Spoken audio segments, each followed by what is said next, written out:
Cek suara, bismillahirrahmanirrahim. Assalamualaikum warahmatullahi wabarakatuh. Selamat berjumpa kembali di perkuliahan manajemen berbasis sekolah ya. Hari Jumat kemarin harusnya karena libur, jadi saya ganti dengan sistem asinkron. Bismillah, alhamdulillah. Hari ini pertemuan ke-13 12 atau 13 ya, 12 kalau nggak salah. 12 masih ada 2 pertemuan lagi, 2 atau 1 pertemuan lagi. Teman-teman akan saya berikan tugas akhirnya supaya proyeknya Anda bisa bisa leluasa dalam mengerjakan begitu ya. Teman-teman nanti bisa melihat streaming di YouTube saya tentang video saya ini. Kemudian untuk teknis silakan dicermati rekaman video ini. Baik teman-teman sekalian, kita awali dulu dengan bacaan basmalah. Bismillahirrahmanirrahim. Ya, minggu lalu kita bicara tentang sampai 2 part tentang RPS, rencana pengembangan sekolah. Rencana pengembangan sekolah itu memang menjadi goal-nya Anda sebagai calon-calon kepala sekolah nantinya terkait tentang mata kuliah MBS begitu. Seperti yang sudah saya share ya, sudah saya bagikan di e-learning teman-teman. Sebentar, saya buka dulu.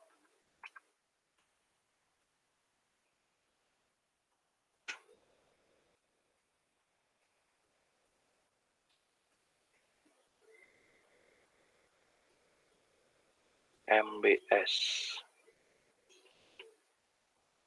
Ya, minggu lalu ada penjelasannya juga, contoh RPS-nya juga saya sampaikan begitu di rencana pengembangan sekolah part 2. Dan hari ini tanggal 27 masih 2 minggu lagi ya, minggu depan dan minggu depannya lagi masih 2 kali pertemuan. Harapan saya di 2 kali pertemuan ini Anda gunakan untuk menyusun proyek RPS ya. Silakan Anda berdiskusi, boleh dengan saya, boleh dengan teman, boleh dengan orang tuanya. Kalau kebetulan orang tuanya adalah kepala sekolah, boleh diajak untuk berkomunikasi. Nah, saudara-saudara sekalian, oke, sebentar saya share.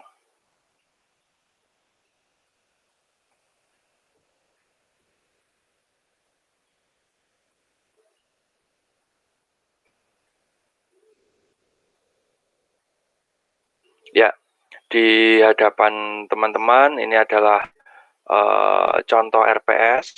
Sekali lagi ini adalah contoh formatnya dan menurut saya ini sangat sederhana karena Anda juga belum jadi kepala sekolah, jadi kan tentunya masih meraba-raba ya.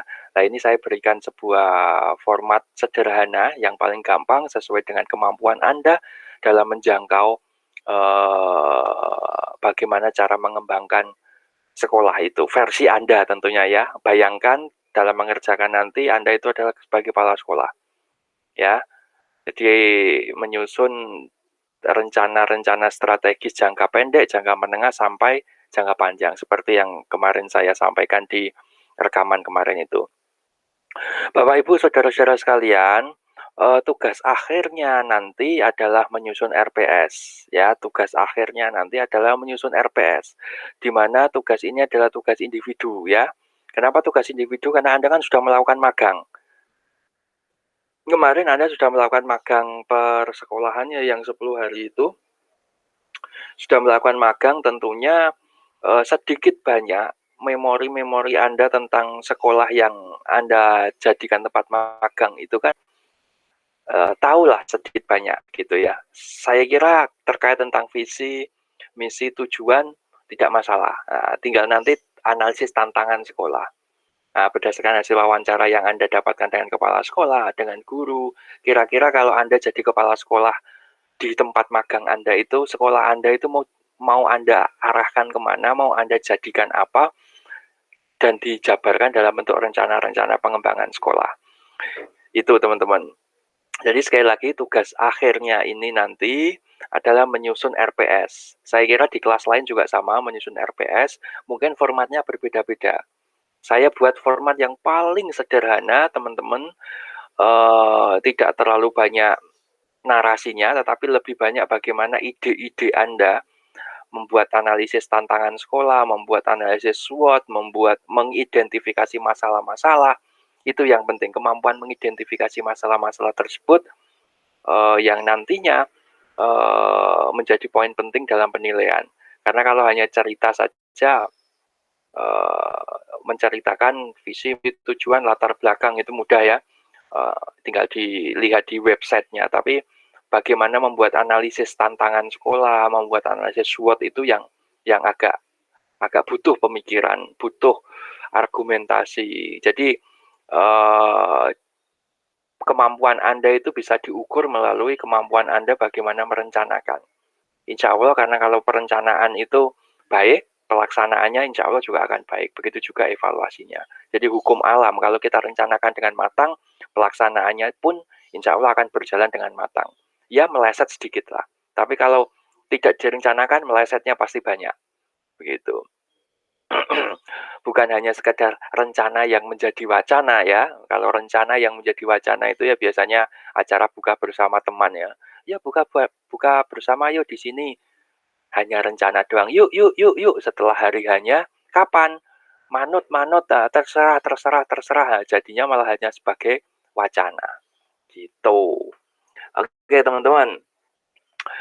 Di hadapan Anda ini ada contoh, nanti Anda kerjakan. Boleh seperti ini, boleh dibuat tidak tabel. Nah, misalnya A, produktivitas, 1, apa, 2, B. Dan komponen-komponen saat ini itu, kondisi saat ini, tergantung kemampuan atau kondisi sekolah Anda. Ya, tergantung sekolah Anda. Misalnya analisis tantangan sekolah saat ini adalah pembelajaran daring misalnya. Tulis saja pembelajaran daring. Nah, kira-kira kalau pembelajaran daring itu kondisi saat ini yang dipunyai sekolah itu apa sih? Oh, jaringan internet, lab komputer, dan seterusnya. Kondisi yang diharapkan 3 tahun mendatang, oh punya e-learning sendiri, misalnya begitu. Tantangannya bagaimana? Oh, SDM kurang. 50% SDM gurunya tua-tua, butuh pelatihan. Nah, wujud pelatihannya itu teman-teman G. Jadi kondisi saat ini penjenengan bisa isi dengan komponen-komponen manajemen ya. Misal komponen manajemen berbasis sekolah dari sisi kurikulumnya, prasnya, dari sisi SDM-nya, dari sisi siswanya, misalnya begitu ya. Nanti dari sini semua, dari komponen itu, kondisi saat ini, kemudian Anda baru bisa menganalisis SWOT-nya. Anda buat analisis SWOT, ya kan? Dari sisi kurikulum, analisis SWOT-nya bagaimana kelemahan-kelebihan gitu. Boleh dibuat tabel-tabel juga boleh, tidak masalah. Kemudian setelah mampu menyusun analisis SWOT, teman-teman akan bisa menentukan langkah strategis yang ditempuh dalam RPS, rencana pengembangan sekolah. Misalnya jangka pendek, ya 1-2 semester atau 1 tahun lah. Dan jangka panjang, nggak usah pakai jangka menengah ya. Menengah itu agak sulit identifikasinya, gitu teman-teman. Sebentar.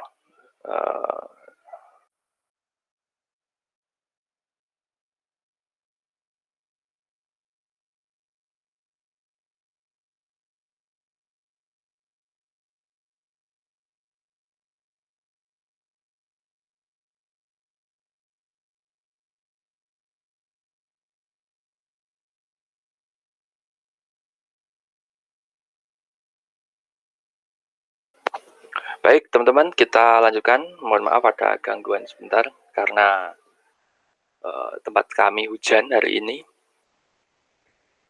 Oke, kita lanjutkan ya. Bisa mendengar suara saya nggih? Ya.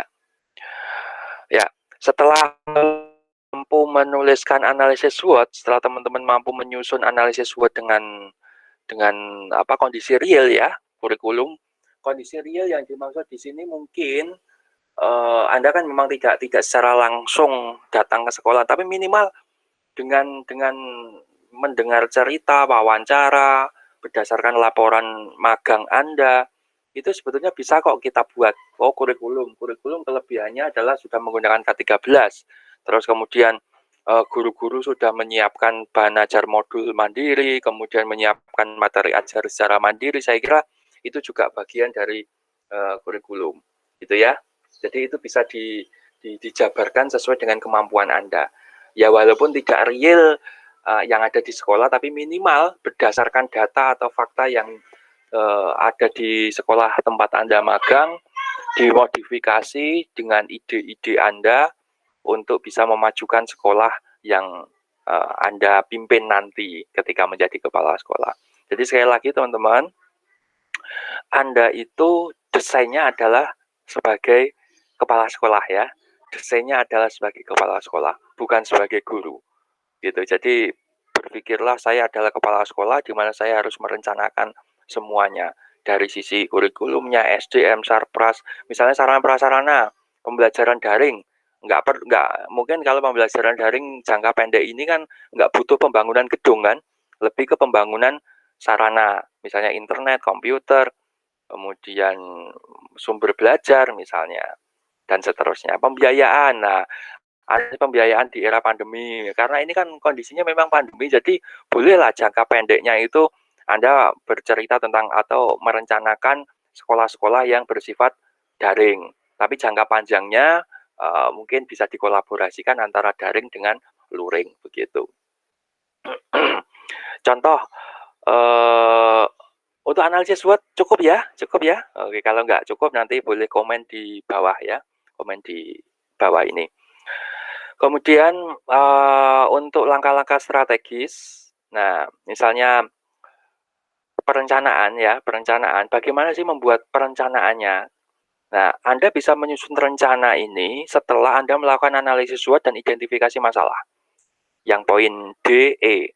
Kenapa harus begitu, Bapak? Ya karena kalau Anda tidak tahu masalahnya, gimana mau merencanakan?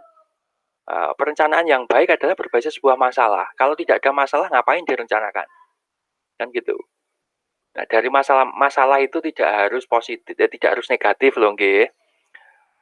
Positif itu juga jadi masalah loh. Terlalu positif juga masalah, terlalu negatif juga masalah. Nah, terus yang nggak masalah itu apa? Yang nggak sedang-sedang saja, itu nggak masalah.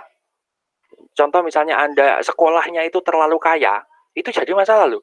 Sekolah terlalu kaya, itu jadi masalah. Masalahnya apa? Bingung ngabisin duit. Ya toh, bingung meningkatkan kualitas. Tapi sekolah kekurangan uang juga tambah masalah lagi, ya kan? Jadi sekolah yang tidak ada masalah, ya sekolah ya yang semuanya udah cukup, nggak ada masalah, semuanya udah baik. Nah, masalahnya sekolah yang baik itu kan relatif, nggih teman-teman. Relatif. Saya dulu pernah cerita bahwa sekolah yang baik itu adalah sekolah yang bermutu. Lah, bermutu itu relatif. Menurut saya bermutu belum tentu menurut orang lain bermutu. Makanya mutu itu tidak bisa dibuat stagnan, tapi harus meningkat atau bahkan menurun. Harus bergerak. Jadi mutu atau quality itu tidak bisa stagnan. Walaupun ada quality control, ya. Ada quality control, tapi itu dinamis sekali. Mungkin saat ini saya sangat puas dengan UAD. Belum tentu 2 tahun lagi saya akan sangat puas. Mungkin sangat puas sekali, naik. Atau mungkin menurun gitu. Makanya dalam jangka panjang 3-6 tahun ini, biasanya sekolah akan berpikir meningkatkan kaitannya dengan akreditasi. Ya kan? Karena itu untuk mengukur mutu. Belum tentu misalnya SD Muhammadiyah A, sekarang adalah akreditasinya A, ya. Belum tentu 4 tahun, 5 tahun ke depan itu akreditasinya masih A. Bisa jadi B turun. Atau bisa jadi tetap A, tapi poinnya lebih tinggi. Nah, itu kan kaitannya tentang mutu. Ya kan, kaitannya tentang mutu. Nah, karena mutu itu kan selera. Itu kualitas berdasarkan subjektivitas pengguna, bukan subjektivitas kepala sekolah. Mungkin kepala sekolah mengatakan, wah sekolah saya itu bagus. Lah nek customer-nya atau pengguna atau pelanggannya atau siswanya tidak puas, ya menjadi dilematik ya, dilematik. Nah, maka teman-teman di poin F itu kita membuat langkah-langkah strategis ya jangka pendeknya lah 1 sampai 2 semester atau 1 tahun. 1 tahun ke depan, 1 tahun pelajaran itu apa sih yang ingin direncanakan dalam rangka pengembangan sekolah? Dari sisi kurikulum kah, dari sisi SDM kah, dari sisi sarpras kah, dari sisi yang lain, gitu. Ya misalnya penulisannya gimana Pak? Misalnya rencana jangka pendek dibuat tabel juga bagus. Ya dibuat tabel bagus, tidak apa-apa. Rencana yang pertama misalnya 50% animo pendaftar ini dari sisi peserta didik ya. Jadi nanti Anda pecah satu-satu dari kurikulum, rencana jangka pendeknya apa, SDM rencana jangka pendeknya apa, sarpras rencana jangka pendeknya apa, pembiayaan rencana jangka pendeknya apa. Nanti juga begitu jangka panjang sama. Kurikulum dari sisi kurikulum misalnya rencana jangka pendeknya penggunaan bahan ajar pendamping sebanyak 50% gitu, guru. Atau dibalik 50% guru menggunakan bahan ajar pendamping non buku siswa.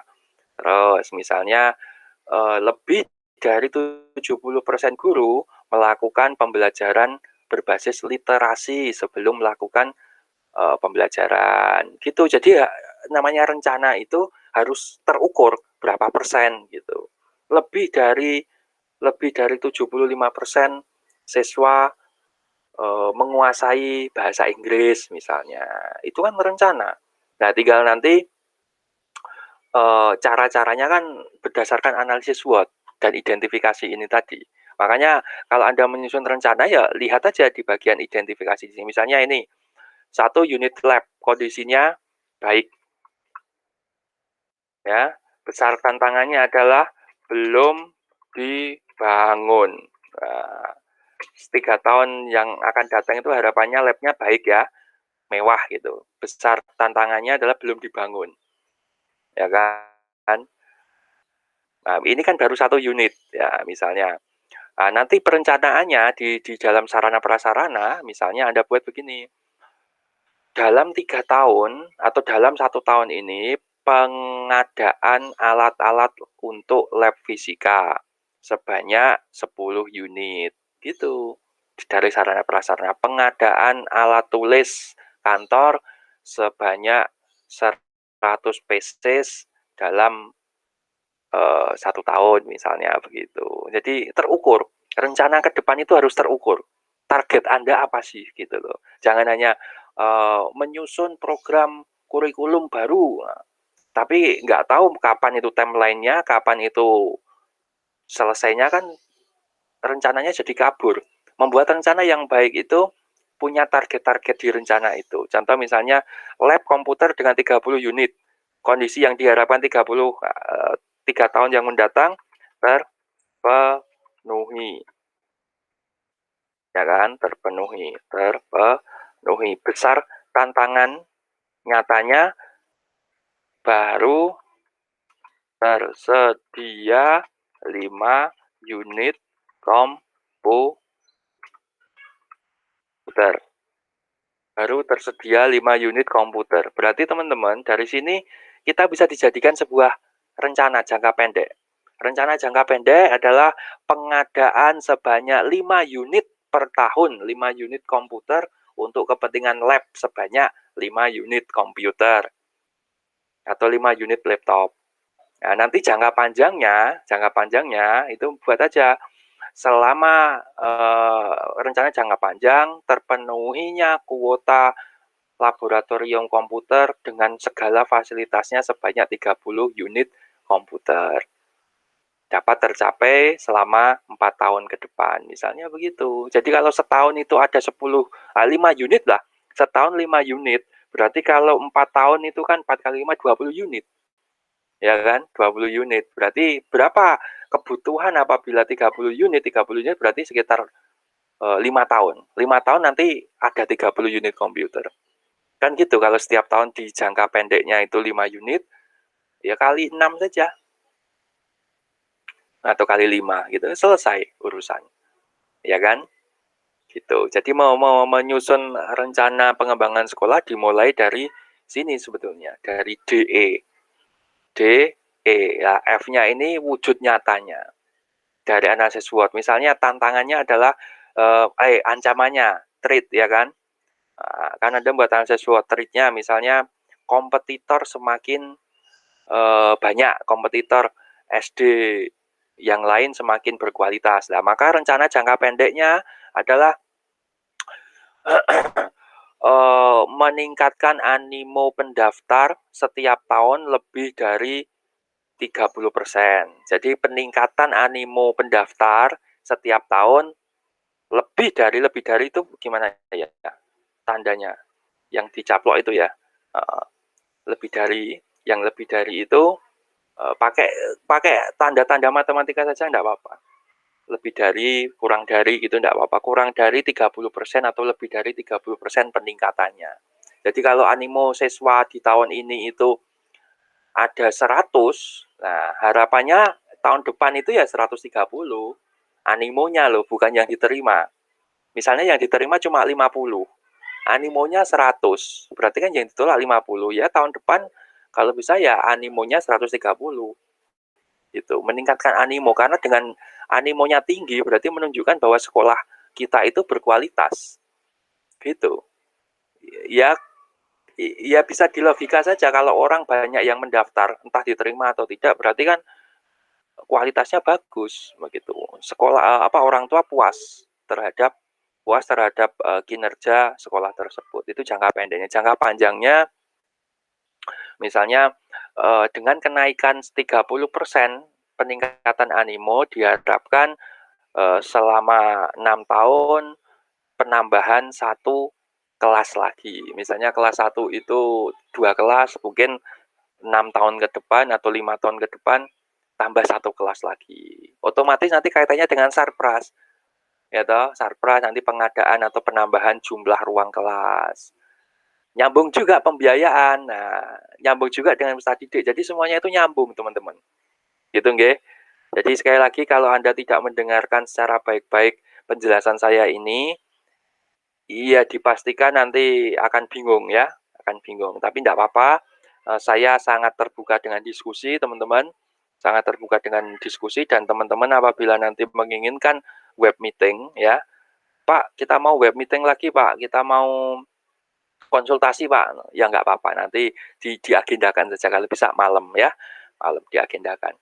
Itu teman-teman, penjelasan singkat dari, tugas akhir ini mau menyusun project rencana pengembangan sekolah. Sekali lagi Anda boleh konsultasi dengan orang tua Anda, boleh konsultasi dengan saya, boleh konsultasi dengan teman yang lain, begitu. Tapi ini sekali lagi tugas individu ya. Jadi kalau tugas individu, jadi saya nanti ketika membaca akan sangat tahu, oh ini copy paste, ini tidak. Dan sekolahnya boleh di tempat magang Anda, boleh di tempat lain, ya. Sesenyaman Anda, misalnya Anda punya kakaknya itu kebetulan guru SD, ya udah pakai sekolahnya kakaknya enggak apa-apa, nanti wawancara dengan kepala sekolah, enggak apa-apa.